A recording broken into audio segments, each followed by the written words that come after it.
तब चंद्रगुप्त ने अखंड किया। फिर अपनी कलम के दम पे उसे भीमराव ने बुलंद किया। जब भारत अपना बिखरा था तब चंद्रगुप्त ने अखंड किया। फिर अपनी कलम के दम पे उसे भीमराव ने बुलंद किया। उस देश के कुर्सी पे अब तो ऐसा ठग है बैठा। उस देश के कुर्सी पे अब तो ऐसा ठग है बैठा। जो देश को ऐसे बेच रहा कि नाम पड़ा विक्रेता, वो चाय बेचते बेचते अब बन गया देश विक्रेता। आया देश विक्रेता, देखो आया देश विक्रेता। आया देश विक्रेता, देखो आया देश विक्रेता।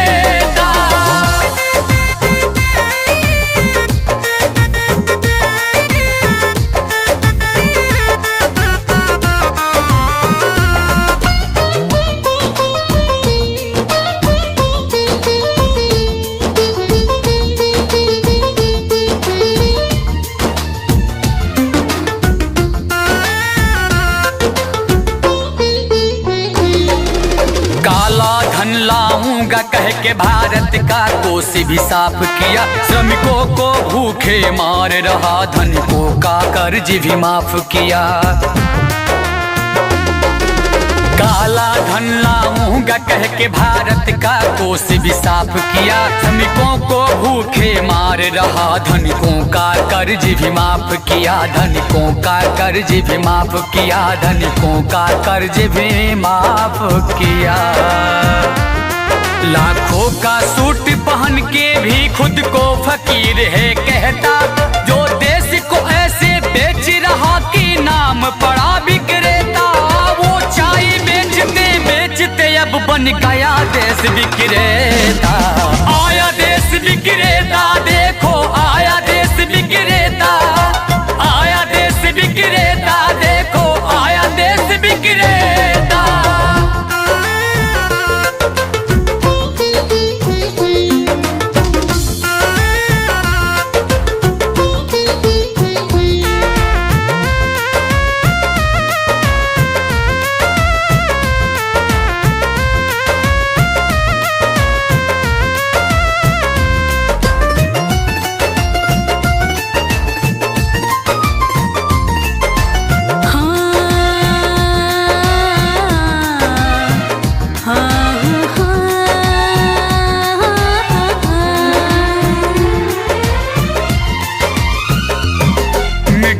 तो उसके जूते का कैसा है स्वाद बताती है। जब जब चुनाव हो तब उसको माँ की याद आती है।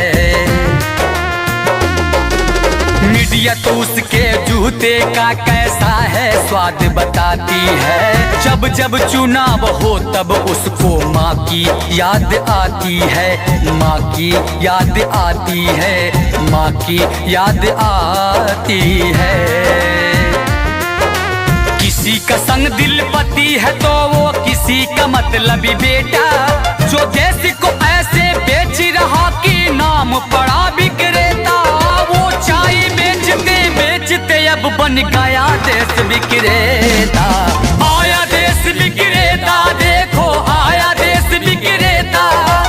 आया देश विक्रेता, देखो आया देश विक्रेता। जब भारत अपना बिखरा था तब चंद्रगुप्त ने अखंड किया। फिर अपनी कलम के दम पे उसे भीमराव ने बुलंद किया।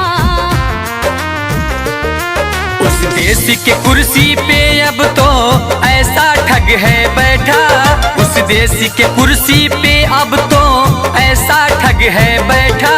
जो देश को ऐसे बेच रहा कि नाम पड़ा विक्रेता, वो चाय बेचते बेचते अब बन गया देश विक्रेता। आया देश विक्रेता, देखो आया देश विक्रेता। आया देश विक्रेता, देखो आया देश विक्रेता। सब्सक्राइब कीजिए VG music company YouTube channel को और घंटी का बटन दबाएं मिशन गीत सबसे पहले सुनने के लिए।